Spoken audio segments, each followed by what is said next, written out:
Okay, guys.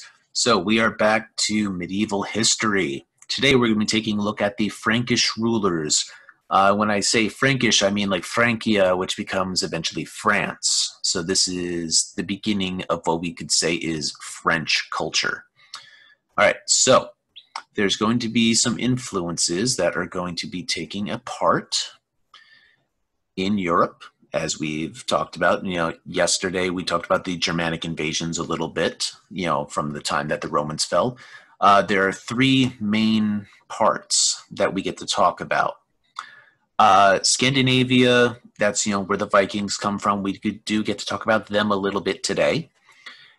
England, they are heavily influenced by the Angles and Saxons. And we get, in France and also into a large portion of Germany, the Franks. The Franks are one of those Germanic tribes, but they become highly dominant in what becomes France. And so Franks, we get Frankish, Francia, France. There's the evolution of the name to what we have today. Okay, so getting into it. The Merovingian rulers, these are the first big time rulers in what becomes France. All right, so France, the Franks, they become one of the strongest groups in Europe, after the fall of Rome. And the earliest ones are known as the Merovingian kings. And they are going to hold power for the next 250-ish years, give or take a little, in Francia. Now, the first big guy that we get to talk about is Clovis. He becomes king of the Franks, and he's the first Germanic ruler to accept Catholicism, to become a Christian king, the first barbarian Christian king. Now, because of the victories that he won after converting to Christianity, it gives his throne stability, and it's he was meant to be king and be ruler, and his religion is a good religion, so it starts to influence more people to want to convert to Christianity. When we get into the 700s, Charles Martel, we talked about him last week a little bit when we were talking about the Muslim invasions coming up from Spain and into France. Charles Martel, a descendant of Clovis, he's the guy who defends France and defeats the Muslims at the Battle of Tours. Now, the big thing that why it's significant, it shows that the Muslims can be defeated, because they had been almost unbeatable before that. Now, Martel's son, Pepin the Short, he would become king of the Franks after his father, and he would also be a warrior king too, a little less renowned than Clovis or Charles Martel, but still, not too bad. Now, this guy, Pepin's son, Charlemagne, he's the top of the top. He's the best of the Merovingian kings. All right, he would double the size of the kingdom, basically turning it into an empire. He would have control over what was France, just a little bit into Spain, North Italy, Switzerland, and a huge chunk of modern-day Germany and Austria. That's a lot of territory, okay? Now, he would try to revive learning, building schools. He wanted to have not just a bunch of bumbling idiots in his kingdom. He wanted to have people who could think for themselves and act for themselves, all of that. So he wants to revive, scholarship. He wants to, use everyday languages like, French, Italian, Spanish, French, German, all that.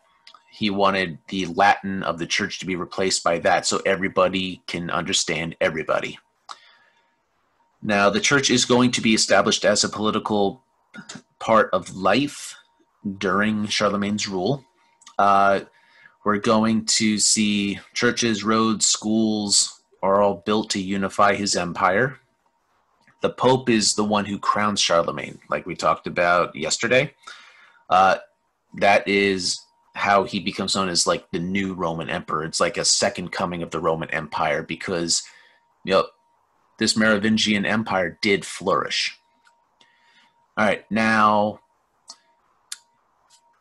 this is also where we can say the beginning of feudalism begins. That is the system of government that is like the kings and queens and the nobility, and then the knights and lesser nobles, and then the peasants. All right. Now, when he died, his 3 grandsons would have the empire divided between them. So that is Kingdom of Charles the Bold, which is basically modern-day France. You have Kingdom of Louis the German, so he gets basically Germany. And then between them, they get the Kingdom of Lothar. That is northern Italy and just like a corridor between the other two, as you can see on that map. All right? And that is a distinctly French thing where territory of a noble upon their death would be divided between the sons. Okay. Now, something that I like to talk about. We don't really have to talk too much about it, but it's still fun. All right. So there's going to be, starting in the 800s, we're going to start seeing outsiders of Europe trying to, stake a claim and rob and murder and conquer. And one of the biggest threats comes from the north in Scandinavia, basically modern-day Norway and Sweden, Denmark. These are the Vikings. And, they were explorers and tradesmen, but they also certainly liked a good fight. Now, the thing you need to know about the Vikings, they didn't attack in mass very often. They typically would attack small fishing villages and isolated monasteries, places where they were not easily defended. So they could attack, bust up a whole bunch of stuff, steal a bunch of stuff, kidnap people, and get out of there before help could arrive.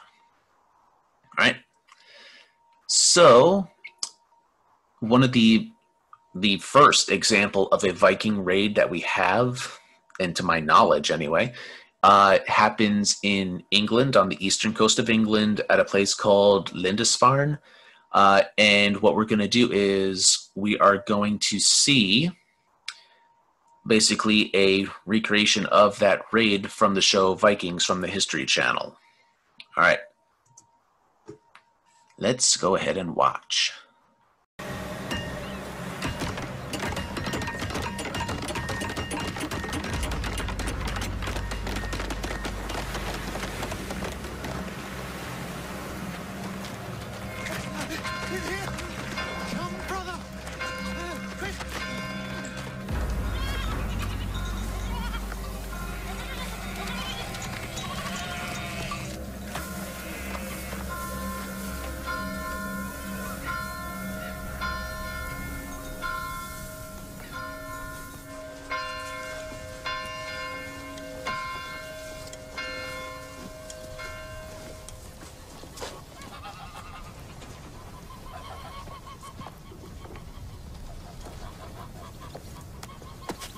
Arne, get to work.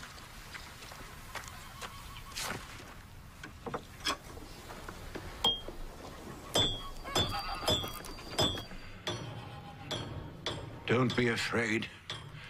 Trust in God. And let us pray. In nomine Patris, et Filii, et Spiritus Sancti.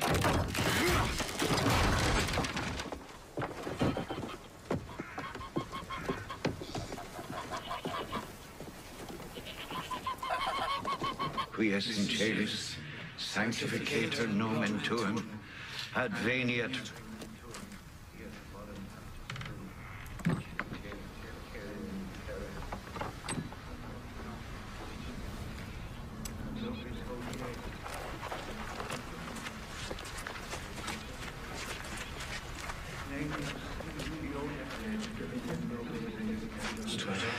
Nomine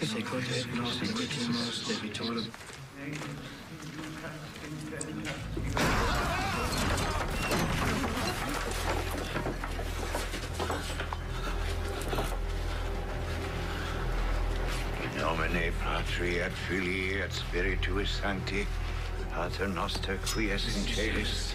Pater Noster.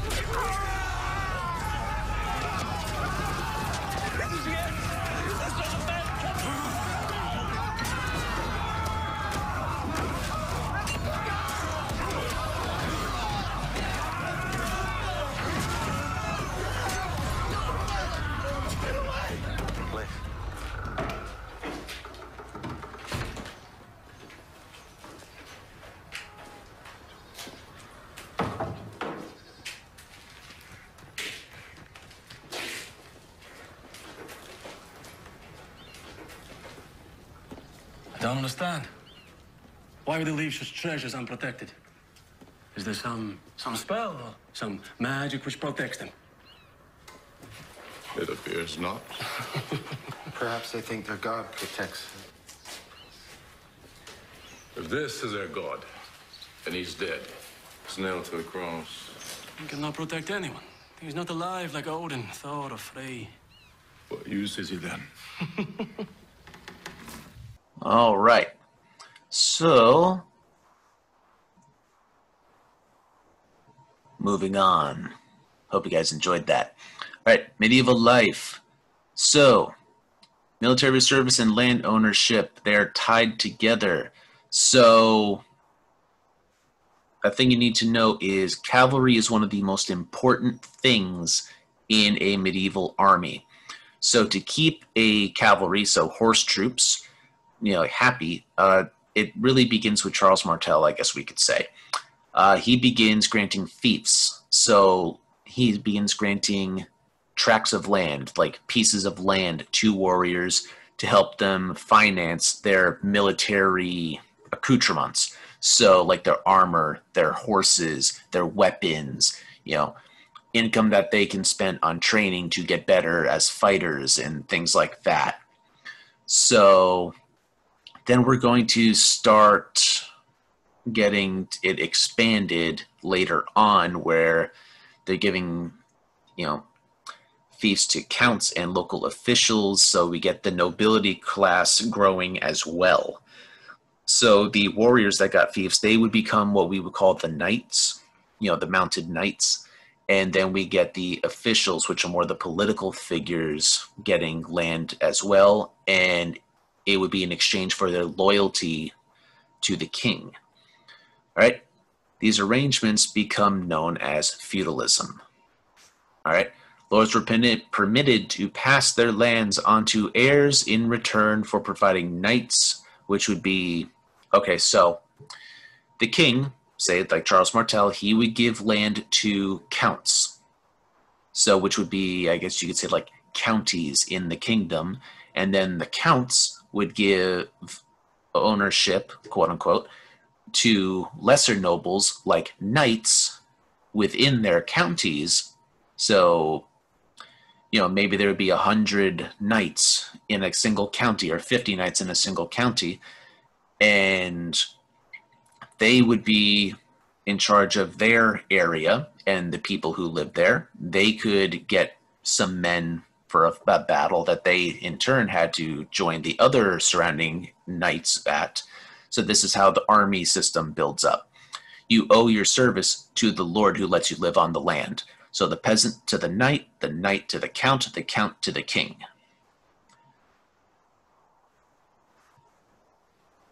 All right, so breaking it down a little bit more, maybe a little easier. Here you go.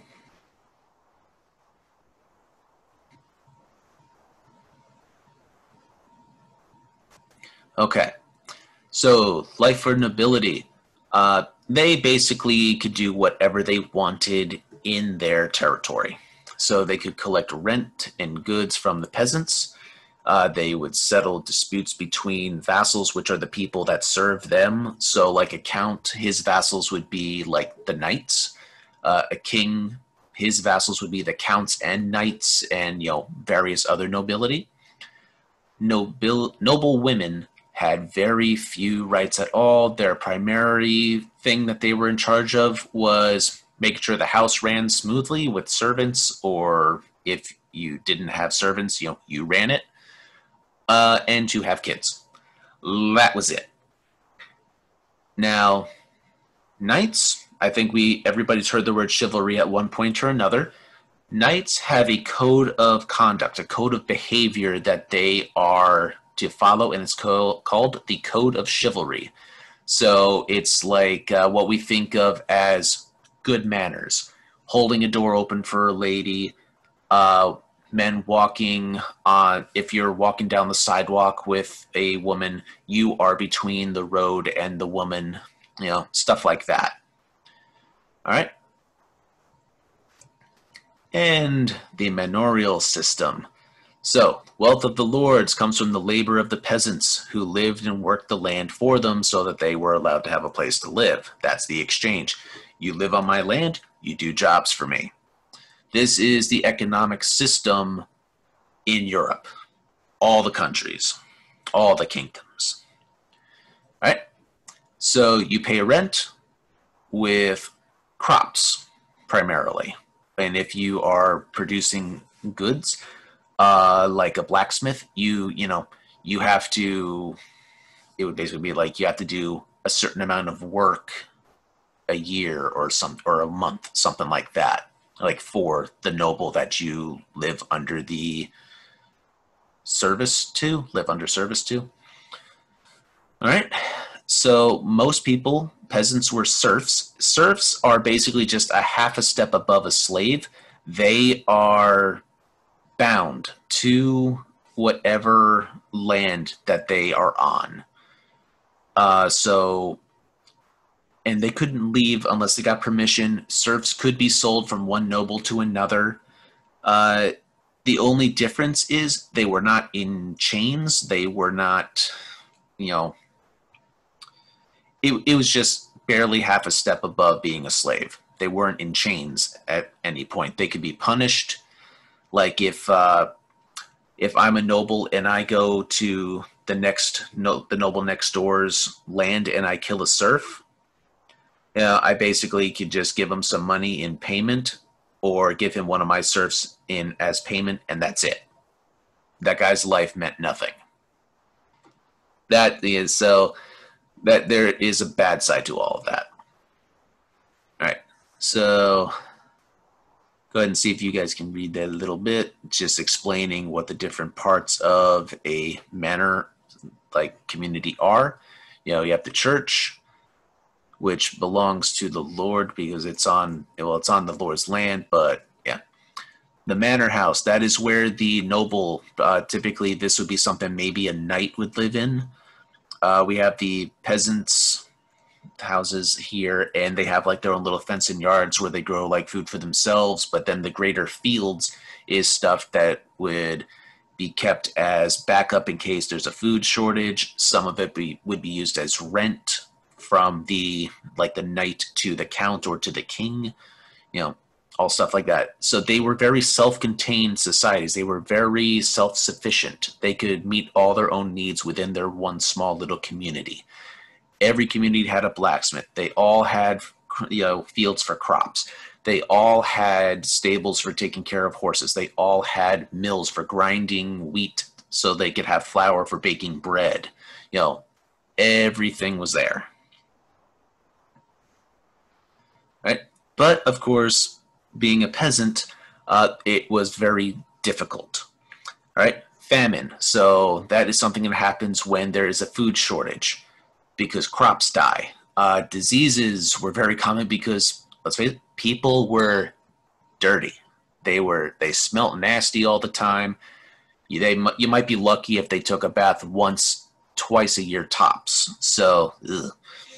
And warfare and attack from bandits and stuff like that was a constant fear for people, because if you want to cripple a noble's ability to fight, you go after their means of support, which is the peasants who work the land for them. So that's why when you watch medieval period films, the poor peasant people are the ones that get slaughtered because it's less people to produce for the military abilities of the nobility. All right, so that is going to basically do it for us today. Come back tomorrow and we'll be talking about England and France during the medieval period as well as the 100 Years' War.